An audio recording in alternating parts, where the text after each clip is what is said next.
こんにちは。今回は危うく一生懸命生きるところだったという本をご紹介します。この本は日常の忙しさや努力に押し流されている私たちに、本当にその努力は必要なのかと問いかけ、無理に頑張らないことで得られる自由と心のゆとりを教えてくれる一冊です。この本の中で著者は一生懸命に生きることが必ずしも幸せにつながるわけではないということを繰り返し強調しています。私たちは多くの場面でもっと頑張らなければならないと思いがちです。仕事や家事、育児、あるいは人間関係においても常に最善を尽くさなければならないというプレッシャーに追われてしまいます。しかし、その一生懸命さが必ずしも幸せをもたらすとは限らないというのがこの本の重要なメッセージです。私たちの社会では頑張ることが美徳とされることが多いです。多くの人がもっと努力し、成果を出し、社会に貢献することが成功の条件であると信じています。しかし、著者はこの頑張ることが成功につながるという考え方に一石を投じています。無理に一生懸命生きることによって自分を消耗させてしまい、結果として心身ともに疲れ果ててしまうことが多いのです。本書では脱一生懸命主義という考え方が提案されています。私たちは何かに向かって頑張ることをやめ、もっとリラックスしたアプローチを取るべきだと著者は説いています。例えば仕事であれば常に 100% の力を発揮するのではなく、時には 70% 程度の力で仕事をこなすことで自分自身に余裕を持たせることができると述べています。このようなアプローチは一見すると怠けているように思えるかもしれませんが、実際には心身の健康を守り、長期的に見ればより良い結果をもたらすのです。努力しすぎることの危険性もこの本では繰り返し語られています。人は努力しすぎるとその過程で自分の本当に大切なものを見失ってしまうことがあると著者は警鐘を鳴らしています。例えば仕事を優先しすぎて家族との時間を犠牲にしてしまうケースや、無理なダイエットや過度なトレーニングで健康を損なってしまう例が挙げられています。頑張りすぎることで一番大切なものが手の届かない場所に行ってしまうという逆説を指摘しているのです。著者はまたほどほどに生きることを提唱しています。何事にも全力を尽くすのではなく、ある程度の余裕を持ち楽しみながら取り組むことが重要だという考え方です。現代社会では多くの人がスケジュールに追われ、忙しさの中で自分を失ってしまうことがあります。しかし著者はそんな時こそ立ち止まる勇気が必要だと述べています。全てを完璧にこなそうとするのではなく、今日はこれで十分という感覚を持つことが自分自身を守るために必要なスキルなのです。この考え方は仕事だけでなくプライベートにも適用されます。例えば趣味や家族との時間においても無理に完璧を求めるのではなく、心地よい程度に楽しむことが幸福感を高めるポイントです。このようなほどほどの生き方は心に余裕を生み出し、ストレスを減らす効果があると著者は述べています。また本書では他者との比較をやめることも大切なテーマとして扱われています。私たちはしばしば他人と自分を比較し、もっと頑張らなければならないと思い込んでしまうことがあります。特に SNS が普及した現代では他人の成功や幸せな瞬間を目にする機会が多く、それが自己評価を下げ自己嫌悪に陥る原因となることがあります。しかし著者は他者と自分を比べることに意味はないと断言しています。他者との比較をやめ、自分自身のペースで物事を進めることで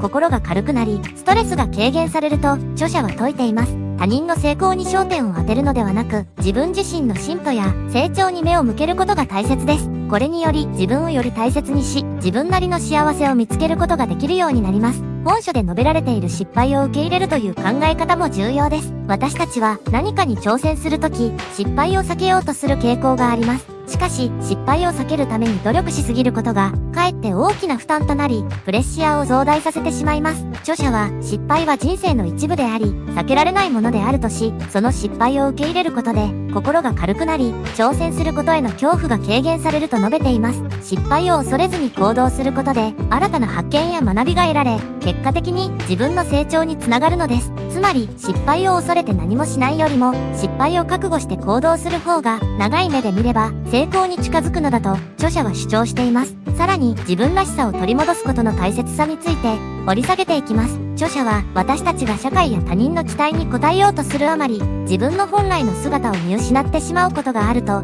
警鐘を鳴らしています。日々の忙しさや責任に追われていつの間にか本当の自分が何を望んでいるのかを忘れてしまうことがあります。しかしそれでは真の幸福を感じることは難しいのです。ここで著者が強調しているのは、自分を再発見するための時間を持つことの重要性です。現代の多くの人々はスケジュールに縛られ、仕事や家庭、趣味に追われる中で自分自身と向き合う時間を持つことを怠ってしまいます。著者はこのような状況を解決するために意識的に自分だけの時間を作り、静かな環境で自分の内面と対話することを勧めています。これにより自分が本当に大切にしたいことや自分が本当に求めていることを見つけることができるのです。また、本書では本当の自由を手に入れるために自分の価値観を見直すという考え方も提案されています。社会や周囲の人々から押し付けられた価値観に縛られることなく、自分自身の価値観を明確にし、それに基づいて行動することが本当の自由を手に入れるための第一歩です。例えば、社会的な成功や物質的な豊かさが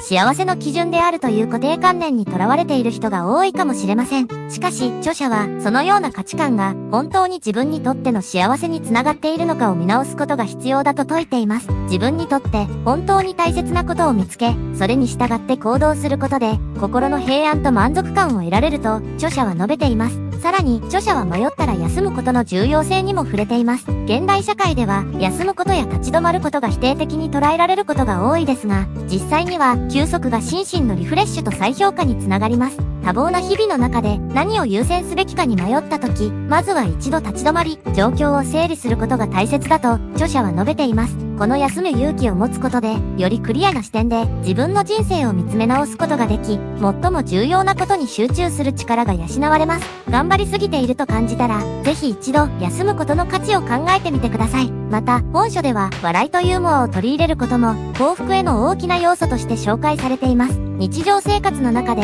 深刻に物事を捉えすぎるのではなく、少し笑いを取り入れ、ユーモアのある視点で物事を見ることがストレスを軽減し、人生を楽しむための秘訣であると著者は述べています。笑いは心を軽くし、周囲とのコミュニケーションも円滑にしてくれる力があります。時には無理に真面目に生きようとせず、少し肩の力を抜いてリラックスした状態で物事に取り組むことで物事がうまく進むこともあります。このような姿勢は特にストレスの多い現代社会において非常に有効なストレス管理法です。最後に、この本を通じて著者が私たちに伝えたいメッセージは、本当の幸せはもっと力を抜いて生きる中で見つけられるということです。社会や他人の期待に応えるために一生懸命生きることは多くの場合、私たち自身を疲弊させてしまいます。しかし、もっと自分を大切にし、無理をせずに生きることで本当の自分を見つけ出し、心からの幸福を感じることができるのです。危うく一生懸命生きるところだったは、日常生活に追われ、忙しさやプレッシャーに押し流されている全ての人にとって非常に価値のある一冊です。心をリセットし、もっと軽やかに生きるための実践的なヒントが満載です。日常の忙しさから少し解放されたいと感じている方は、ぜひこの本を手に取ってみてください。下のリンクから購入できますので、ぜひチェックしてみてください。次回の動画もお楽しみに。それではまたお会いしましょう。